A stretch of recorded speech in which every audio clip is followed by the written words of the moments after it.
That may be the greatest catch I've ever seen in my life. All right, guys.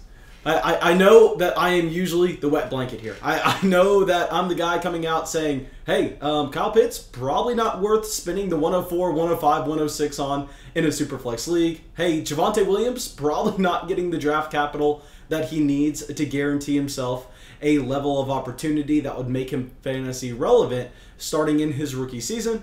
I know we've gone through and we've made those videos, and I know that usually on YouTube, or if you're making a podcast on iTunes, whatever you're doing, the main reason that a lot of quote-unquote fantasy analysts love every single player, and they go, this player's the next Alvin Kamara, this player's the next George Kittle, it's because those are the videos, those are the podcasts that kind of go viral, because people love hearing that, people love to get excited, and in reality, I think it's a lot more useful to understand the upside of a player, but try to look at the downside at the same time. That way we understand the full range of outcomes.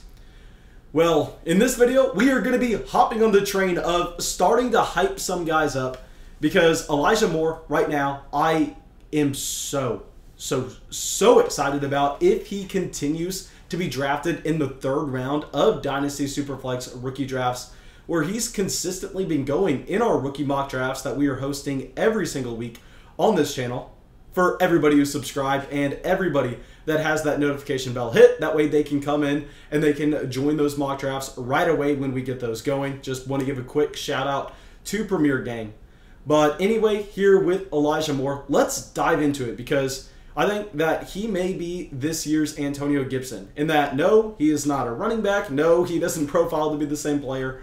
But he's the guy that was going in the 3rd round that everybody in the flock was aggressively targeting in their rookie drafts, because we identified him as someone with a ton of upside, someone with a decent floor at the same time, and he was just a fantastic price in rookie drafts. Well, let's get into it with Elijah Moore. Let's look at his overall profile before we go into his production.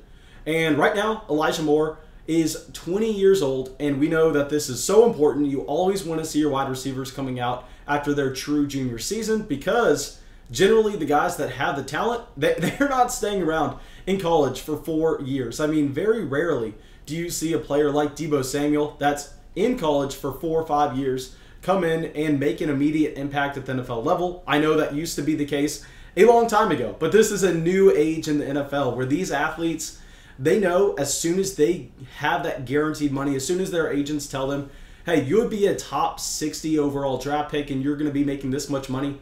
In my opinion, it's stupid for players to go back to school. If you have the talent, you should come out, which Elijah Moore is doing.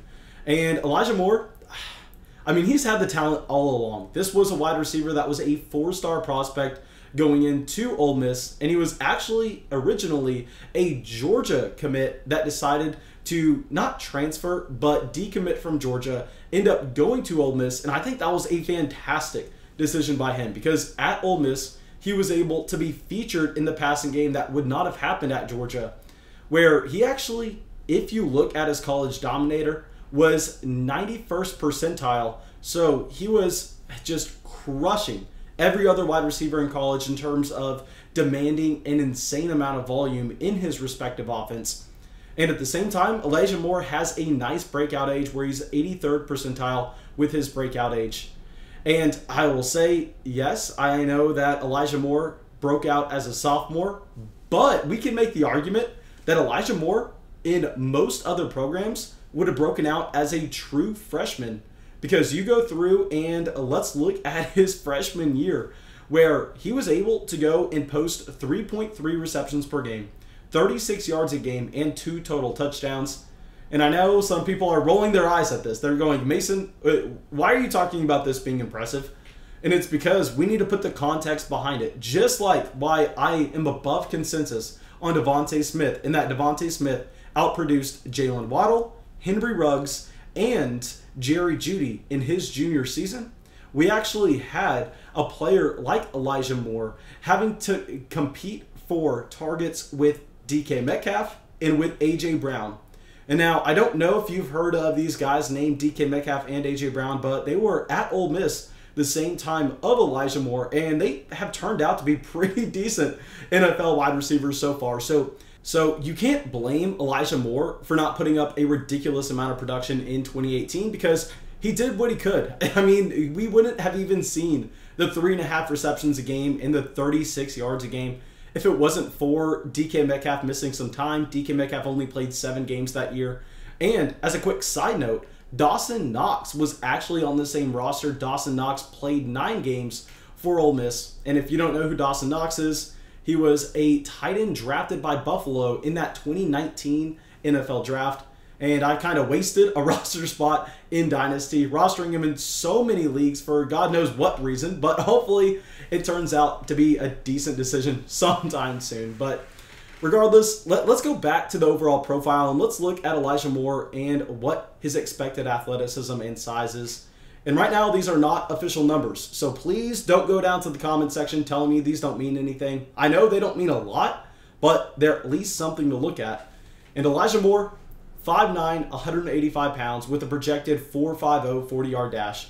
So this is why he's going in the 3rd round of Dynasty rookie drafts where he's undersized and he's slow. So I understand that a lot of people want to look at those measurements and go, Mason, this player isn't exciting. If we had an NFL combine, he would be definitely sliding down draft boards after his performance. And I'll say, yeah, I mean, I agree with you. But evaluating the wide receiver position in Dynasty is completely different than other positions. Y'all know with running backs, I really care about their speed score. I really care about their size-adjusted athleticism. Where if you look at the wide receiver position, there have been a ton of studies shown that really that combine number, just whatever they're putting up, whether it's the 3-cone, just remember with DK Metcalf putting up a bad 3-cone, or if it's a 40-yard dash, just think John Ross, think Henry Ruggs. It's not too predictive of NFL success. What's way more predictive of NFL success at the wide receiver position, where you really want to make sure that your guy's going to get volume, is going to be college production. And that's exactly what Elijah Moore has. If we go to his true sophomore season in 2019, it was ridiculous. This is when he broke out. Keep in mind, he was 19 years old during this season in the SEC, and he averaged over 5.5 receptions. He averaged 71 yards a game and 6 total touchdowns. And what's even more ridiculous with this is Elijah Moore had no help on this roster at all. You go through and look at the season total numbers from the end of the year. Elijah Moore finished with 850 receiving yards, and the second best wide receiver on that Ole Miss roster was Braylon Sanders, who finished with 192 receiving yards. So literally 850 to 192. You understand that when Ole Miss is going out there, when that offense is taking the field, the defensive attention is all on Elijah Moore, and he is still able to get the job done against the best competition in college football. And then we go into 2020, and you're like, oh, okay, what are we going to get here? What are we getting from Elijah Moore, who his his freshman year was subpar, but we understand the context that DK Metcalf and A.J. Brown were there. His sophomore year, he dominated. In 2020, he came out as a 20-year-old wide receiver with 11 receptions a game, 150 receiving yards a game in the SEC, and 8 total touchdowns. So I understand with Elijah Moore, no, he is not an elite level athlete. He does not have prototypical size. But size at this point in the NFL, with how defensive backs can't really be as physical with these wide receivers anymore, is something that is mattering less and less every single season. And I know you can make the argument, but Mason, athleticism is mattering more and more. Yes, that's valid. But we're not talking about Elijah Moore right now in the same range as we are with the Rashad Bateman or a Rondale Moore, where everybody has Rashad Bateman. Just tiers and tiers and just chasms of value difference between the two wide receivers. And I'm looking at the profiles going, what's the difference here? The size, the athletic profile, the production? I would much prefer having Elijah Moore. He has the breakout age. He has the dominator rating. He has the high level of competition and the context to why he did not produce as a true freshman. So I am all in. If we go through and if we look right now across 134 tracked NFL mock drafts, these are from experts, these are from people in media, just really anybody grinding the mocks takes all this data and they come up with an ADP of sort for NFL mock drafts. Rondale Moore right now is ranked as the 9th wide receiver going off the board at pick 57. And y'all know at the running back position, I am all about draft capital. I'm draft capital, draft capital, draft capital. Because at the running back position, what is the most important thing in fantasy football is, will the team drafting this running back be willing to make them the starter? And it's that simple. We see time and time again, just think Wayne Gallman last year. Even if you're a subpar athlete, even if you're a subpar running back, as long as you're getting the opportunity, you can produce. So that's why draft capital is so important at the running back position. Whereas on the other hand, with wide receivers, it is completely different. Draft capital is so hard to go with a 1-for-1 saying, hey, this wide receiver was drafted 30 picks ahead, so he is going to be a much better fantasy asset. He's going to get the opportunity. When that's not true. That's not true in the slightest. Because we know now in the NFL, the wide receiver position, there are positions within the wide receiver position, and there are different value sets for each of these. The best example, and I know a lot of people aren't going to remember this because a lot of people weren't playing Dynasty at this time, was the fact that Jarvis Landry was just nonstop having 100 reception seasons over and over and over again in Miami. And on the other hand, they had a wide receiver named Kenny Stills that was not necessarily posting anything with his fantasy stats. I think he was like a wide receiver 4, wide receiver 3 in fantasy year after year after year. And then this team, this general manager decided, you know what, we have to pay one of these guys. Let's make the investment into the field stretching wide receiver with speed, because what he is going to do is he is not going to play a role where we are making sure he gets his 8, 9, 10 targets a game. He's playing a role where he can stretch the defense. Hopefully we can draw 2 safeties back and then force feed our other guys underneath, and we know that's going to be a more replaceable position. So that's why in the NFL draft, you see these field stretching wide receivers go higher and higher and higher every single year compared to their fantasy production. Like I said, think Henry Ruggs, think John Ross, think McCole Hardman from 2019.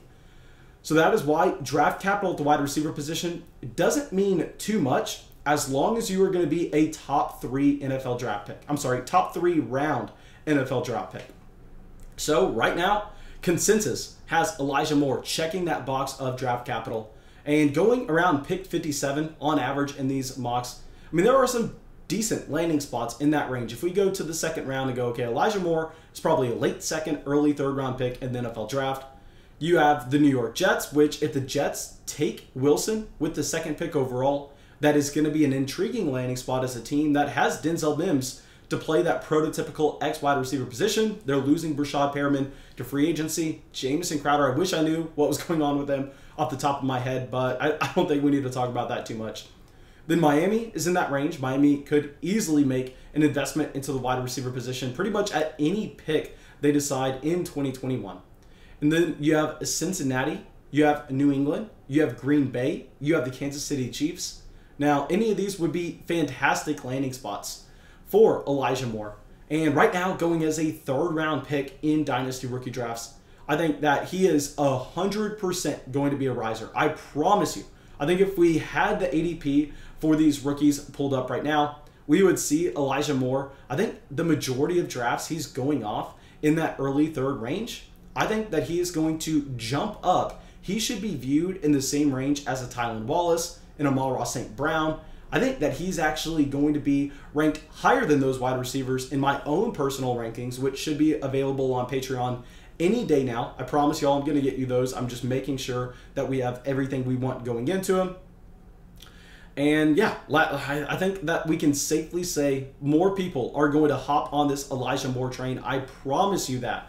And we are going to see his ADP rise throughout the offseason. Now, thank you guys. I really hope you all enjoyed the video. Of course, if you did, go down there, drop a like, leave a comment, subscribe to the channel. It helps us out so much, and I'll see y'all with the video tomorrow.